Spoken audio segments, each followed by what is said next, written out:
पाकिस्तान के लिए डिप्लोमेटिक महाज पर एक और बहुत बड़ा धचका।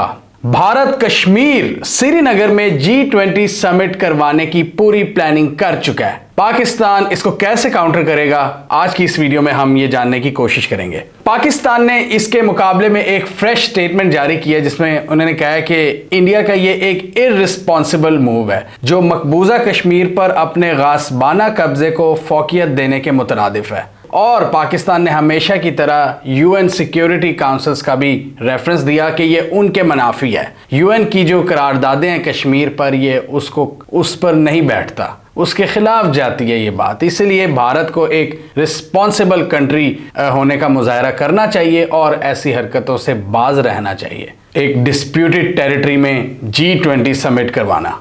G20 कंट्रीज़ का एक इकोनॉमिक कोऑपरेशन ब्लॉक है जिसमें 19 कंट्रीज़ हैं और यूरोपीय यूनियन भी है। भारत को इसकी प्रेसिडेंसी मिली थी लास्ट ईयर। ये दुनिया की 80% ग्लोबल इकोनॉमी है। इनका अगर टोटल जीडीपी बात करें तो 80% बनता है। 75% ग्लोबल एक्सपोर्ट्स हैं ये G20 ममालिक की और 60% वर्ल्ड पॉपुलेशन है। तो एक निहायत पावरफुल ग्रुप है G20 का। अब मजे की बात है, यहाँ पर भारत सिर्फ पाकिस्तान को हिट नहीं कर रहा, यहाँ पर भारत ने चाइना पर भी अटैक किया है। G20 समिट जो ऑफिशियल समिट है वो होनी है नेक्स्ट मंथ तकरीबन 22 मई को। उससे पहले G20 के जो यंग लीडर्स हैं उनकी एक समिट होनी है और वो भारत सोच रहे लेह में करवाने का। ये अभी 3-4 दिन बाद लेह लद्दाख, जहां पर चाइना भी क्लेम करता है कि ये हमारा एरिया है। तो जो यंग लीडर्स की कॉन्फ्रेंस है G20 की वो लेह में करवाने का सोच है, जो चाइना को डिस्टर्ब कर रही है बात, और अगले महीने वो श्रीनगर में पूरी G20 समिट करवाने का इरादा रखता है, बल्कि पूरी प्लानिंग हो चुकी है। और अभी ये देखना बड़ा इंटरेस्टिंग होगा कि कौन कौन से ममालिक इसमें शिरकत करते हैं फुल फ्लेज, मतलब फुल कैपेसिटी के साथ अपनी पूरी कुव्वत शो कराते हैं। अब यहाँ पर 3 कंट्रीज़ पर नज़र डालना बड़ा इंपॉर्टेंट होगा। इन तीनों का ताल्लुक OIC से भी है, ऑर्गेनाइजेशन फॉर इस्लामिक कोऑपरेशन। यहाँ पर अब देखना है कि ये जो 3 कंट्रीज़ हैं जो पाकिस्तान के भी काफ़ी हद तक करीब हैं, ये इसमें फुल फ्लेज शिरकत करती हैं कि नहीं। और इनमें हैं टर्की, इंडोनेशिया और सऊदी अरेबिया। देखना यह है कि ये किस लेवल तक पार्टिसिपेट करेंगी इस G20 समिट में। पाकिस्तान ने तो इसको कंडेम किया ही किया है, चाइना ने भी इस पर काफ़ी नाराज़गी का इजहार किया और अब आने वाले दिनों में देखना होगा कि ये मुल्क मज़ीद किस तरह रिएक्ट करते हैं, स्पेशली चाइना, तुर्की, इंडोनेशिया और सऊदी अरेबिया। पाकिस्तान के लिए एक और बड़ा सेटबैक ये है कश्मीर के हवाले से कि भारत बहुत से मुल्कों को इनवाइट कर रहा है कश्मीर में इन्वेस्टमेंट के लिए। और दुबई का जो इमार ग्रुप है 60 मिलियन की इन्वेस्टमेंट कर रहा है एक बड़ा शॉपिंग मॉल, एक ऑफिस कॉम्प्लेक्स बनाने में। एक डिस्प्यूटेड टेरिटरी पर पाकिस्तान और भारत का एक म्यूचुअल फ्रेंड UAE वो इन्वेस्ट करने जा रहा है। एंड मैं यही कहूँगा ये एक मैसिव फेलियर है। ये आपका वो फेलियर है जो पिछले कई सालों का सबसे बड़ा फेलियर है कि आपके पूरे कश्मीर का जो मुद्दा है उसको ये उड़ा कर रख देता है। अब बदकिस्मती की बात यह है कि पाकिस्तान की अगर मौजूदा हालत की बात करें तो पाकिस्तान सिर्फ मजम्मत ही कर सकता है। आर्टिकल 370 और 35A को जब इन्होंने रिवोक किया था भारत ने, उसके बाद से लेकर भारत खुलकर खेल रहा है। इमरान खान के दौर में हमने देखा था थोड़ा सा प्रेशर डाला था इमरान खान हुकूमत ने, ग्लोबल मीडिया पर काफ़ी तनकीद हुई थी। भारत की जो हरकतें हैं मकबूजा कश्मीर पर वो आया हुई थी दुनिया के सामने, ग्लोबल मीडिया पर लिखा जा रहा था, US सेनेटर्स आवाज़ उठा रहे थे। लेकिन जब का ये रजीम आया इन्होंने इस सारे मसले को साइड पर रख दिया। और वैसे भी इस रजीम के जो बड़े दोस्त हैं जनरल बाजवा, वो इमरान खान की हुकूमत में ही कोशिशें कर रहे थे कि इस सारे मसले को भुला दिया जाए और भारत से नए लेवल पर दोस्ती की जाए अमेरिका के अंडर। ये हम सबको पता है बाजवा साहब की इंटेंशंस। उन्होंने जब आर्मी चीफ थे तब भी कह दिया था कि जी हमें कश्मीर का मसला भुला के आगे बढ़ना चाहिए, सारे मसले भुला के हमें आगे बढ़ना चाहिए। तो ये तो मतलब उनकी एक अप्रोच थी कश्मीर को लेकर और इंडिया को लेकर, और क्लियरली उनका एक इख्तलाफ था इमरान हुकूमत से। इमरान खान हुकूमत उधर बैशिंग कर रही थी भारत की और ये बैक एंड पे मतलब ये इस वीडियो में आप देखें बाजवा हकानी लीक्स में कि वो अमेरिका में लॉबिस्ट हायर कर रहे थे और दूसरा वो इंडिया के साथ भी दोस्ती की कोशिशें कर रहे थे। तो क्लियर एक फॉरेन पॉलिसी इख्तलाफ था बाजवा और खान का। तो ये हुकूमत अब इसके इतने अपने बुरे हालात है कि ये दूसरों को क्या कह सकते हैं। एक तो इंटेंशन इनमें नज़र आ रही है कि ये इस तरह के मामलात को नहीं उठाना चाहते। अब इनमें अकल की कमी है कि ये नहीं है कि कश्मीर को साइड पे करके आप बड़ा कोई सरदर्द अपनी साइड कर रहे हैं। आपका स्ट्रेटेजिक मसला है, आपके पानी वहाँ से आते हैं, ठीक है, आपकी पूरी जियोग्राफी मतलब जियो पॉलिटिक्स इन्वॉल्व है इसमें। You cannot ignore Kashmir. आप बल्कि क्या कर रहे हैं, आप अपने वफूद को भेज रहे हैं आप इज़राइल, और इज़राइल जिस तरह की बर्बरियत कर रहा है और वहाँ पे आपके जो पपेट्स हैं वो इसराइल जा रहे हैं। जब आप इसराइल जा रहे हैं तो आप कश्मीर और फ़लस्तीन कॉज को खुद ही नुकसान पहुँचा रहे हैं, ये जो हमारा मौजूदा रजीम है।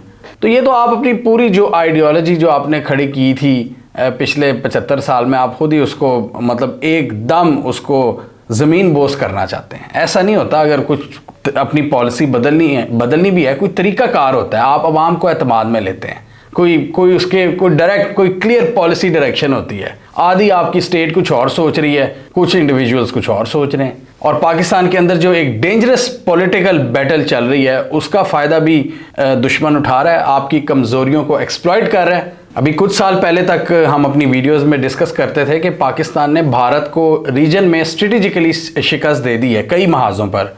मतलब आप देख लें कनेक्टिविटी वाइज अफ़गानिस्तान में, कश्मीर में काफ़ी जगहों पर हमें कामयाबी हुई थी, लेकिन वो सारी रिवर्स हो गई हैं थैंक्स टू आपकी अपनी पॉलिसीज़ और आपके अंदर जो एक बैटल चल रही है। और जब आप वीक होते हैं, जब आपकी हरकतें ऐसी होती हैं कि आपको अपने मसलों से फुर्सत नहीं मिलती, तो ना सिर्फ आप फिर इंटरनली वीक होते हैं बल्कि एक्सटर्नली भी बहुत ज़्यादा वीक होते हैं। और हम यही देख रहे हैं। स्ट्रेटेजिकली भी आपको मतलब इनसाइड तो आपको इकोनॉमी के मैदान में नुकसान हो रहा है ना, तो स्ट्रेटेजिक एंगल से देखें तो कितना बड़े आपको नुकसान हो रहे हैं, कितने बड़े सेटबैक्स हो रहे हैं डेली बेसिस पर। और आप देखें ना नेबरिंग कंट्रीज़ आपकी इज़्ज़त कर रही हैं, ना ही आपके दोस्त ममालिक आपकी इज़्ज़त कर रहे हैं। Neighbouring countries India, Afghanistan, Iran वगैरह कोई आपकी बात नहीं सुन रहे। और जिन्होंने पैसे देने हैं, जिनको हम दोस्त ममालिक कहते हैं, चाइना, यूएई, सऊदी अरेबिया, वो कोई पैसा नहीं दे रहा आपको। IMF कोई पैसा नहीं दे रहा, और यूएई उल्टा मतलब डिस्प्यूटेड टेरिटरी में इन्वेस्ट करने का सोच रहा है, कश्मीर में।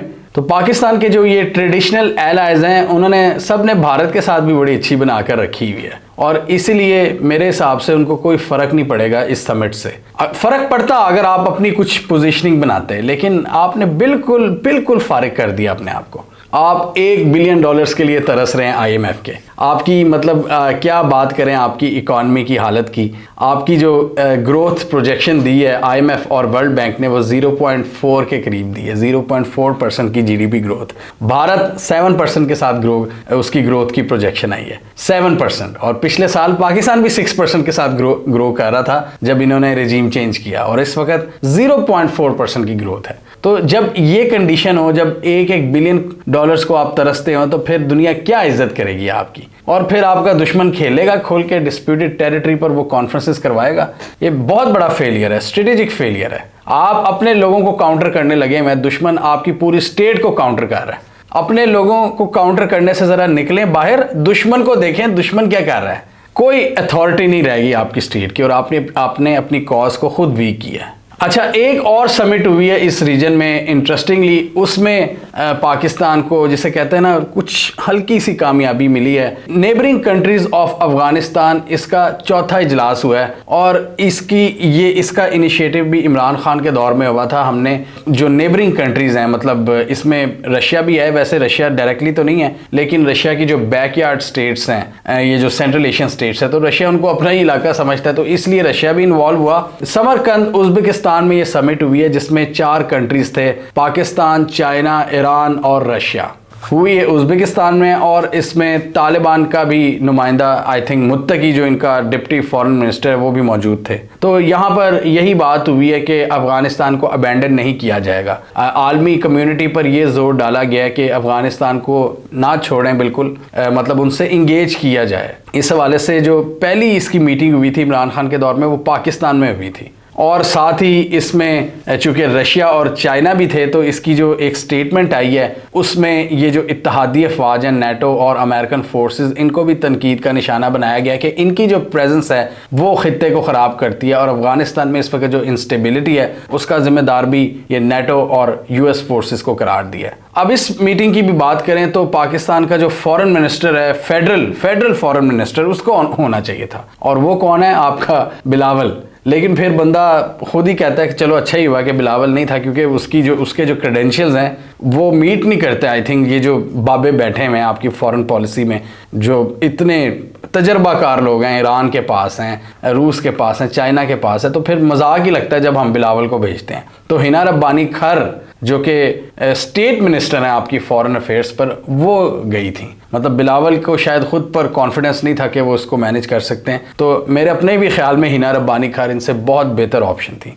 लेकिन बाकी सबके फॉरेन मिनिस्टर आए हुए थे, हमारी एक किस्म की डिप्टी फॉरेन मिनिस्टर गई है हिना रब्बानी खर, जिन्होंने वहाँ पर पाकिस्तान को रिप्रेजेंट किया है। तो ये भी एक फॉरेन पॉलिसी डिज़ास्टर हमें नज़र आता है कि बिलावल जैसा बंदा आपका फॉरेन मिनिस्टर है। कुछ यहाँ पर तो मतलब जिसे कहते हैं ना, नो कमेंट्स, सारी बातें ख़त्म हो जाती हैं कि बिलावल आपके मुल्क को रिप्रेजेंट कर रहा है। बिलावल साहब का ज़्यादा फोकस होता है वेस्टर्न कैपिटल्स, वाशिंगटन डीसी, इधर मतलब यूक्रेन में फेरे होते हैं, स्वीडन में फेरे होते हैं। इनको ये मुल्क ज़्यादा पसंद है, यूरोप के कैपिटल्स, यूएस का कैपिटल, इनको यहाँ जाते हुए अच्छा नहीं लगता। अफगानिस्तान पर समिट इनको अच्छी नहीं लगती। लेकिन एक बात देखने वाली है कि इस मीटिंग में पाकिस्तान का स्टांस वही आया है जो पहले आता था कि अफगानिस्तान से इंगेज करना चाहिए, उनको छोड़ना नहीं चाहिए और इनसे बातचीत करनी चाहिए। लेकिन पिछले दौर से अगर हम कंपैरिजन करें तो थोड़ा सा जो चेंज ये आया है, पॉलिसी में तो बड़े चेंजेस इन्होंने किए हैं, लेकिन जो स्टेटमेंट में जो चेंज आया है वो ये है कि अब थोड़ा सा ये अफगान लीडरशिप को कंडेम भी कर देते हैं कि जी इनकी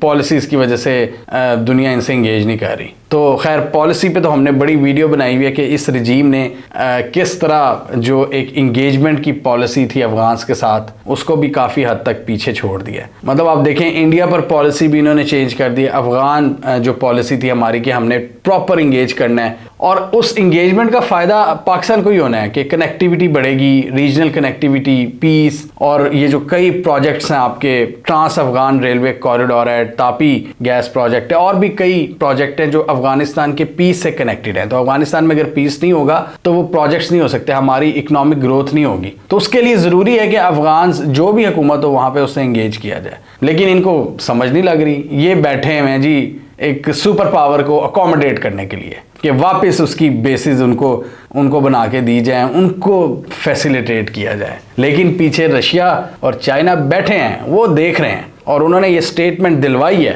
पाकिस्तान की मौजूदगी में कि इस सारे क्राइसिस का जिम्मेदार ये यूएस और नेटो फोर्सेस है। तो खैर हमें कमेंट सेक्शन में बताइए आपके ख्याल में ये जो G20 समिट होने जा रही है कश्मीर में, इसमें इंडोनेशिया, सऊदी अरेबिया और तुर्की शिरकत करेंगे, और चाइना किस तरह मज़ीद अग्रेसिव रिस्पॉन्स देगा? कमेंट कीजिए। इसके अलावा हमारा यूट्यूब चैनल सब्सक्राइब कर लो, साथ ही वो बेल आइकॉन भी दबा लें ताकि वो स्टोरीज दुनिया भर से पाकिस्तान से जिनकी मेन स्ट्रीम मीडिया पर प्रॉपर कवरेज नहीं होती, हमारे प्लेटफॉर्म के थ्रू आप तक टाइम पर पहुंच जाएं।